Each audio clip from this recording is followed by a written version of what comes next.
Hello, everyone. Hi, Alex. Welcome. Hi, lovely to be here. Thank you for Yeah, inviting me. lovely for having you. We have a very interesting guest today.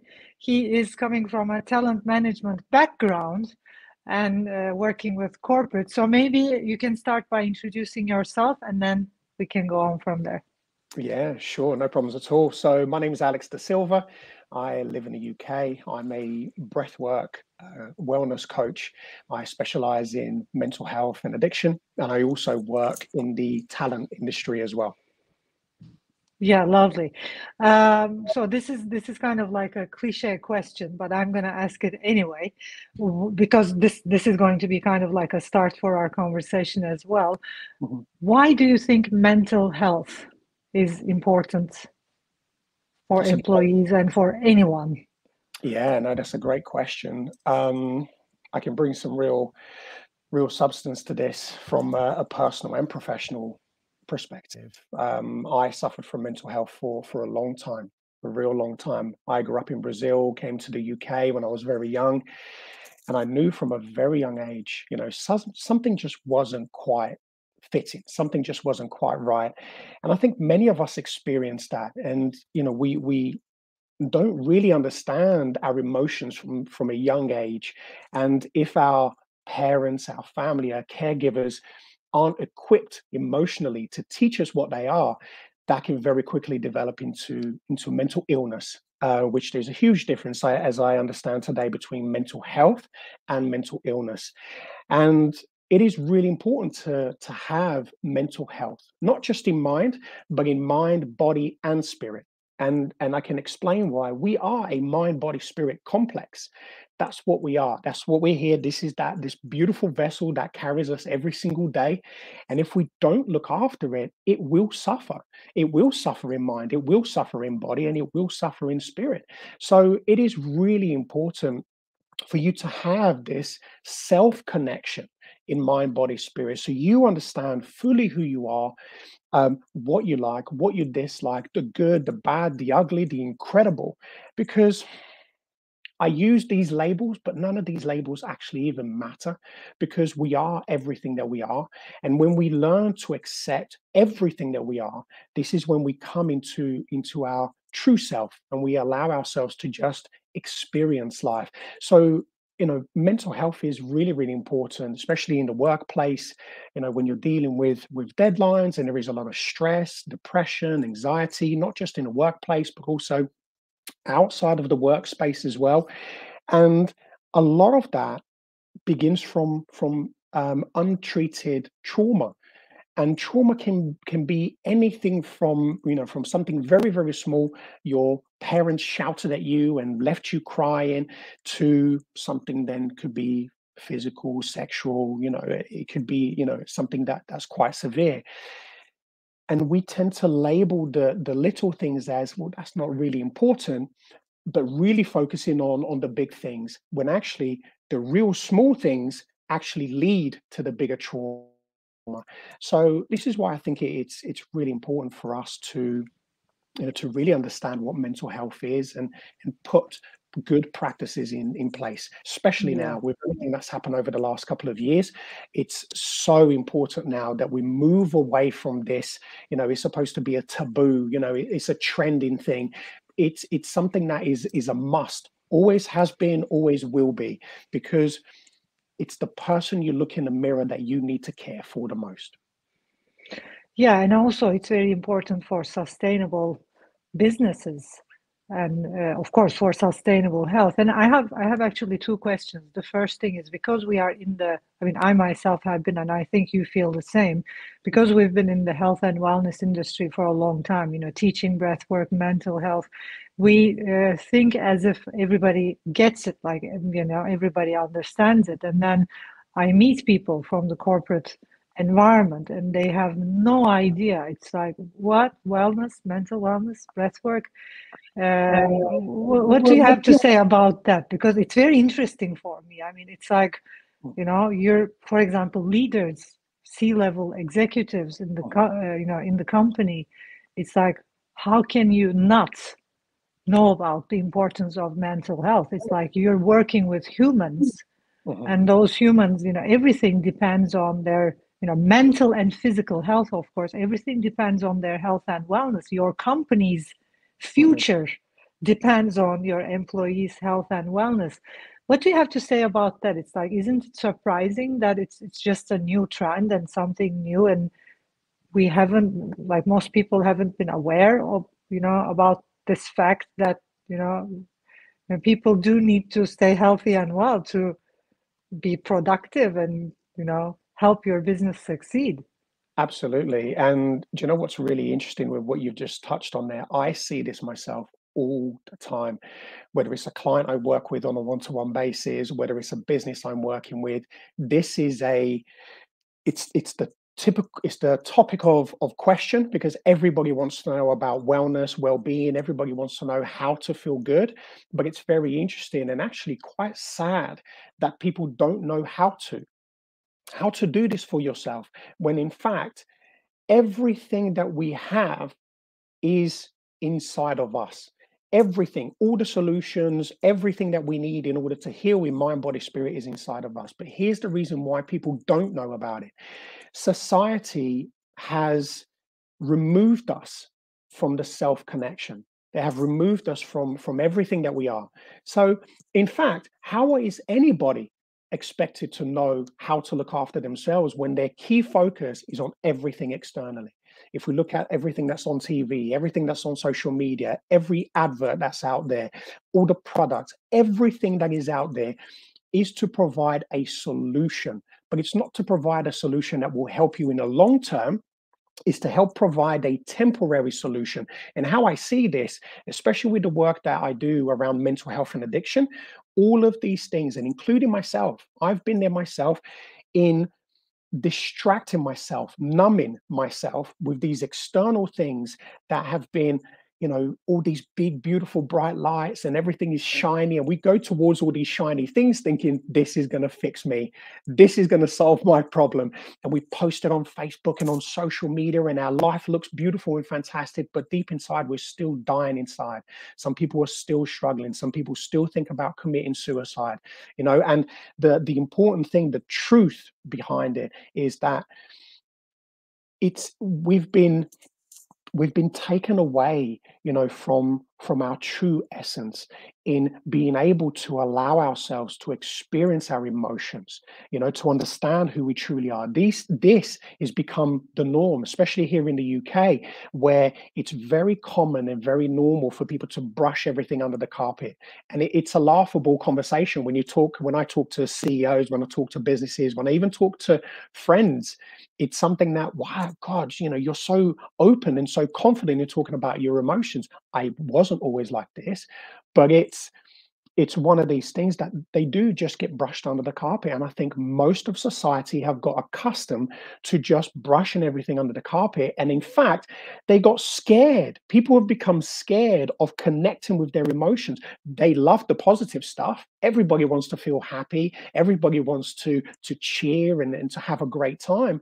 But when it comes to connecting with the things that continuously keep popping up all the time, which is that emotional suffering, which we go through all the time in mind, in body, in spirit. And the longer and longer we continue to do this and not allowing ourselves to experience all of our emotions, the good, the bad, the ugly, everything, and this is where we continue to suffer. And a lot of people seem to think that this is normal. I've heard people say to me, even when we're going through a healing process or I'm speaking at businesses and I give them, the tools, the technique, I take them through my own personal journey to let people know, how deep, how bad things can get. And they see me now and they're like, yeah, but surely you can't be happy all the time. Well, of course not. Happiness is temporary. But the thing is finding that fulfillment and acceptance that you can live a good life, a fulfilled life. And it doesn't have to be, it doesn't mean, I think it's a false message to say to people that in order for you to be mentally healthy, you have to be happy all the time. That's a lie. If you want to be strong as a man, as a woman, in mind, body, spirit, you have to be able to accept and allow every single emotion to come up. Why? Because the suffering becomes less and less and less the more you allow yourself to deal with it.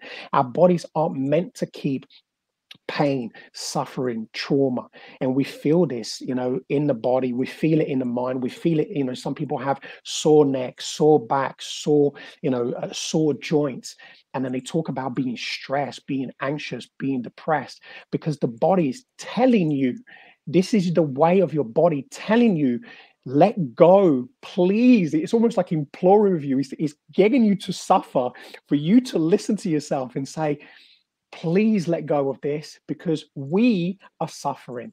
So I think it's, and again, it's a real shame that in our society, and this is a global problem, it's a global issue, that it's a transgenerational trauma. And for those that don't understand it, this is a trauma that has been going on for generations in families. Parents, grandparents, great-grandparents, and this gets traced down for, it could be hundreds of years. We don't really know.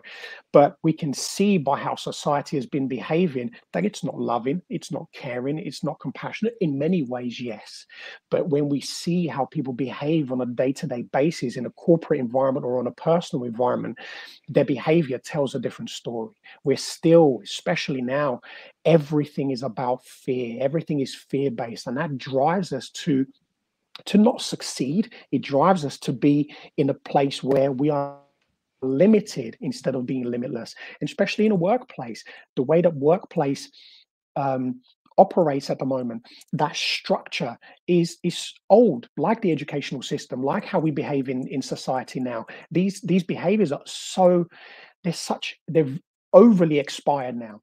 So things have to start to change, and people need to understand and in time accept that we need to do something different. Companies have to do something different, because what they've been doing isn't working, and the figures speak for itself.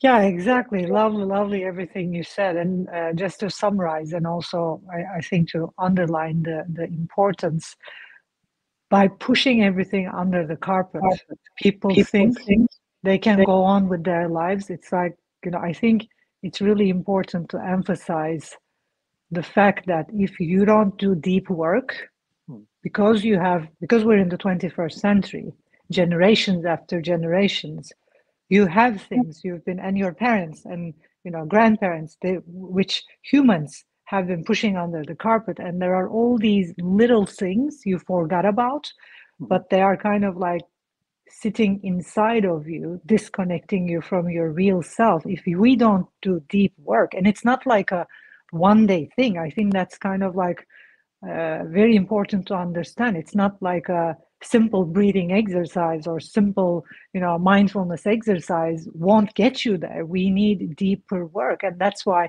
I hear many people also say, like, there are all these, therapies and therapists and coaches, and, because we need them, because, there has been, like, there is a huge, and what you also said about that is true, like everything on the outside world, there is a huge economy built around sickness and staying sick and staying diseased. It's like there is a huge economy that is introducing us to, methods and things that can just, help us feel good on the surface, and that is serving, sickness actually. Because if I have neck pain and shoulder pain each and every day, and if I live on painkillers, there's a great economy around that. Like if I'm just one person who's taking painkillers every day, and then the second person, third person, hundreds, thousands of people with neck pain and shoulder pain,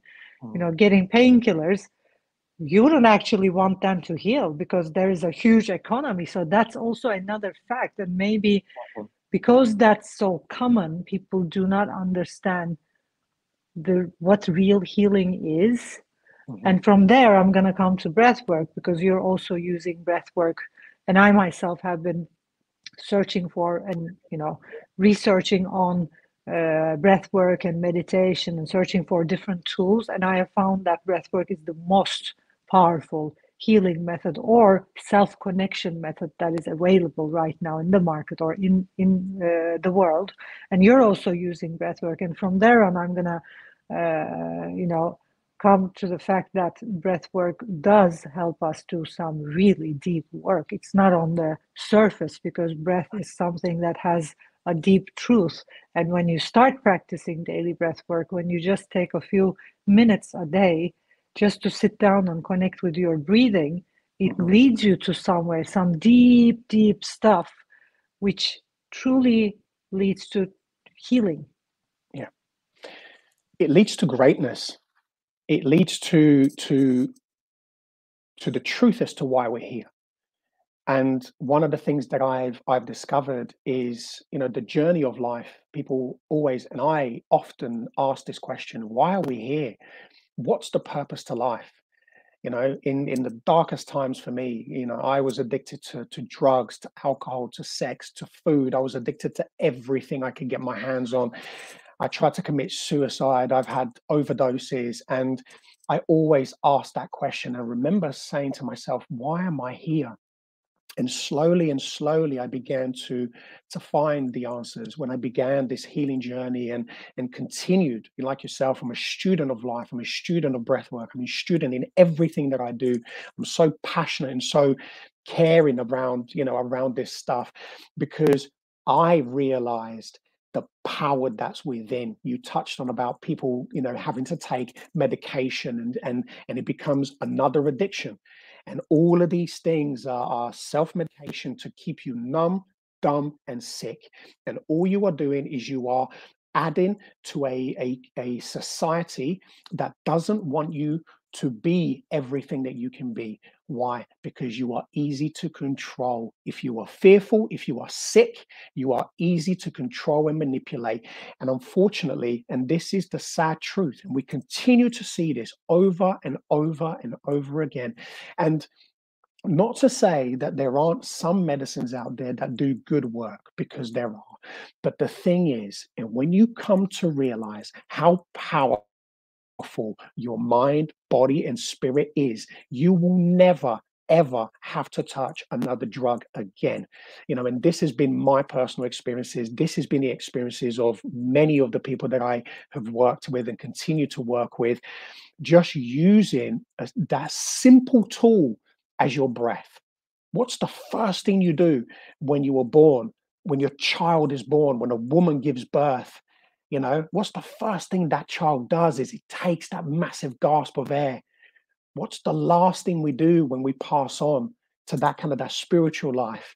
We stop breathing, and we forget how powerful that breath is. We forget the connection of breathing, the connection that it does. Even as I'm breathing now, I'm getting goosebumps, because this is how powerful just the breath itself is.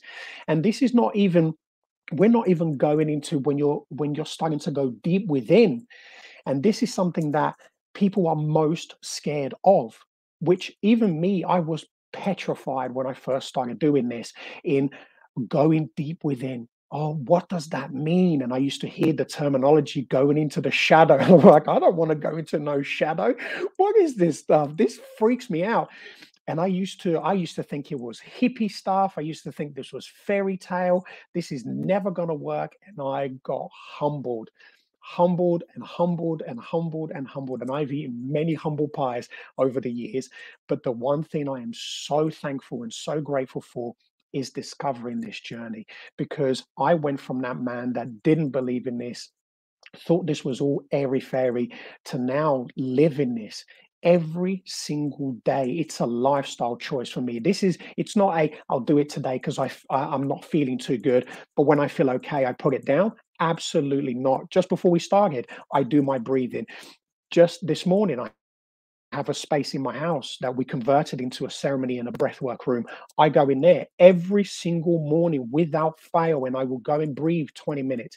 If anything that I need to do, that I need to center and not connect with the fear and ego, so I can raise my energy and be everything that I can be in confidence, in love, That's what I do. I connect with that breath. Why? Because the connection with the breath allows us to connect with everything that we are. And when you allow yourself, even going into that shadow, which we call the shadow, it's just you. Let's simplify this. Let's not even get scientific. It's still you.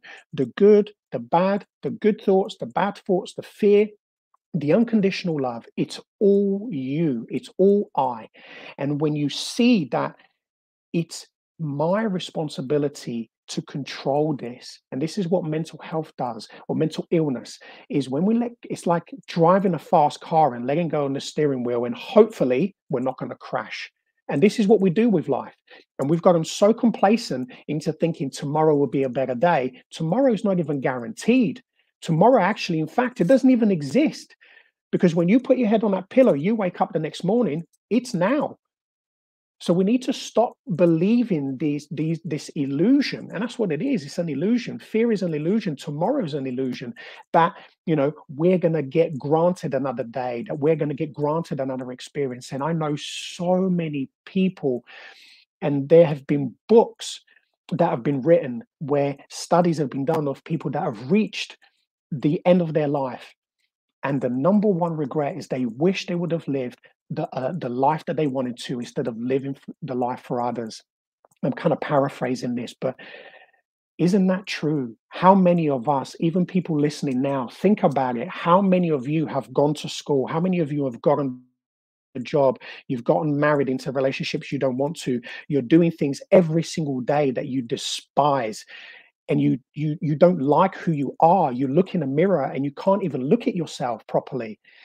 When you really take time to look at these things and assess them for the truth of what it really is, you will really start to realize that, again, you've taken yourself away from the most important thing, which is you.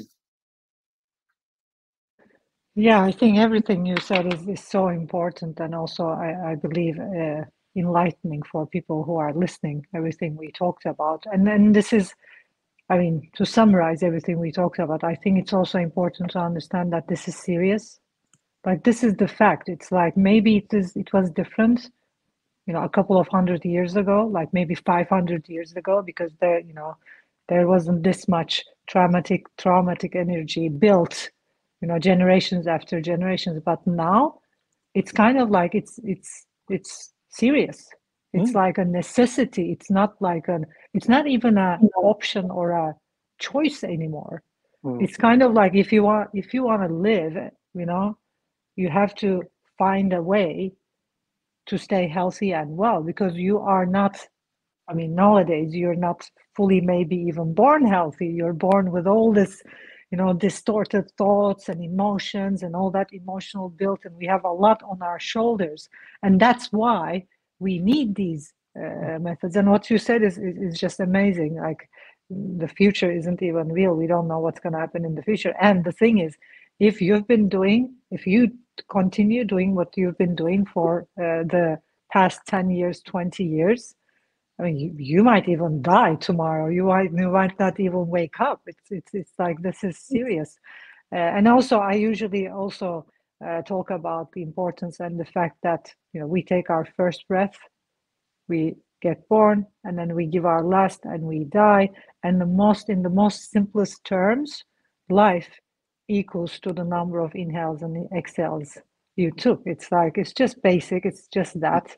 And actually, the quality of our lives depends on the quality of our breathing. And that's kind of big, like understanding all of our organs, brain, tissues live, stay healthy and well with breath first. mhm, So whatever problem we have, it's like, it depends on how well we are breathing. Yeah, mhm. so we're almost done here with the time, running out of time. What would be the last thing you want to say? What would be and I usually ask the question, like, what would you like the humans to understand and get before you die? Which Oh, is a strong question. that's a powerful What question. would you like to see happening in the world? For people to remember who they are, remember who you Yeah. are. And when you do that, you connect with that breath, you connect with the mind, the body, the spirit, and you truly allow yourself, just for a moment, for a second, to just to be. just really allow yourself to overcome that fear, because when you face the fear, you realize that in itself is an illusion. That is self-created. And when you realize that everything you are creating and manifest is created by self, no one is putting a gun to your head. No one's telling you that this is what you need to do, unless you are in free will allowing this to happen. It's still your choice. You can still remove yourself away from any situation, and you can allow yourself to become you. One of the biggest discoveries I found is, the journey to life is to find unconditional love. We're born into the lives that we have, and then we go into life, learning, growing, developing every single day. And we go through trauma, pain, suffering, happiness, joy. And one of the things that, if you think about it from this perspective, we are born through a creator which is unconditional love. And we are born, through into this life experience to then go back to who we truly are, to find ourselves again. And one of the journeys that I found, and I've done some very deep breathwork journeys, and I've connected to that creator. I also, I do shamanic work and work with plant medicine. And I've been able to connect and really, truly see who we are. And when you connect with that energy, the source, the creator of all of us, you understand that you are that. That's who you are. And you're here having this individual experience. So if that creator is unconditional love, then who am I? Who am I? You are nothing other than unconditional love.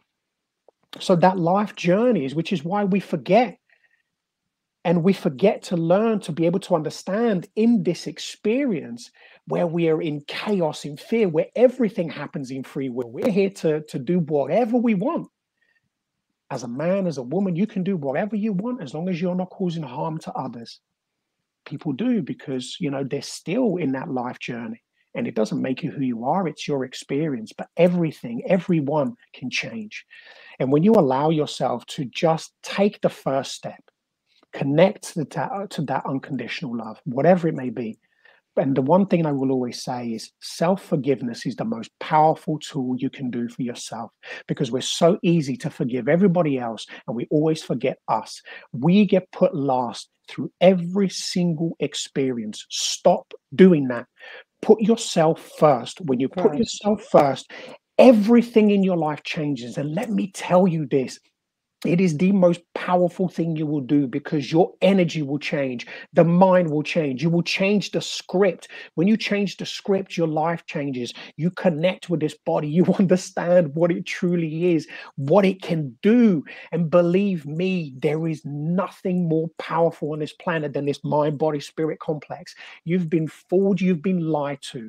And when you allow yourself to connect with this, you will shine. The reason you get all of these ideas, all of these incredible things, it's because you are meant to live it.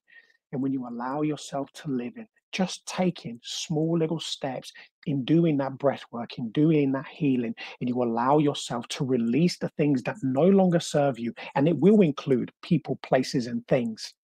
You will free yourself from these burdens.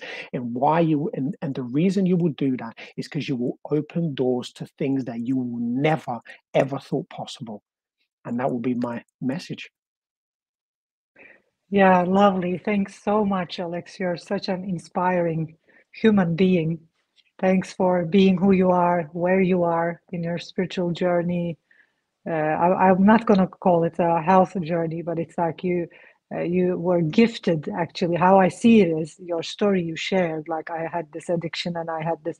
I think you were gifted to experience those, because they're also very, I mean, everything that seems like negative and bad, once you overcome that and once you're on a more neutral, place, where I had, a lot of, I have a lot of stories I told in, other YouTube videos and also podcasts as well. I see that they are all gifts to us. They are the tools in our journey, because they are showing us the way. So what you said is amazing, like forgiveness and truly knowing who you are. Lovely words. Lovely how you put it. And thanks for being this inspiring human being. for all of us, shining your light. Thank you so much. Thank you for having me, and for anybody listening, truly allow yourself to be loved, to feel loved. You know, it's the greatest gift you will ever give yourself. I promise you. Yeah, thank you. See you later. Thanks. See you soon. Bye for now. Thank you very much. Bye. Bye.